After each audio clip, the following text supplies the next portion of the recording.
ಸಾವಿನ ಸುಳಿಯಲಿ ಸಿಲುಕಿದ ಜೀವಕ್ಕೆ ಜೀವ ನೀಡುವ ಹೃದಯವೇ ದೈವವು ಹರಸಿದ ಕೈಗಳು ನಮ್ಮನ್ನು ಬೆಳೆಸುತ್ತಾ ವಿಧಿಯ ಬರಹವಾಗಿ ಮೌನನಲ್ಲೇ ನಮ್ಮನ್ನು ಕಾಯುತ್ತಾ ಪ್ರತಿಫಲ ಬಯಸದೆ ತೋರಿದ ಕರುಣೆಯು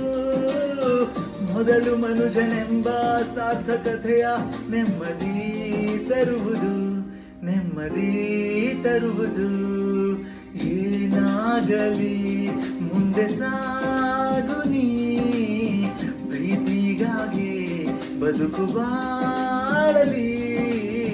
ಪ್ರೀತಿಗಾಗಿ ಬದುಕು ಬಾಳಲಿಯೋ ನನ್ನಾಣೆ ಪ್ರೀತಿ ಎಂದು ಸುಳ್ಳಲ್ಲ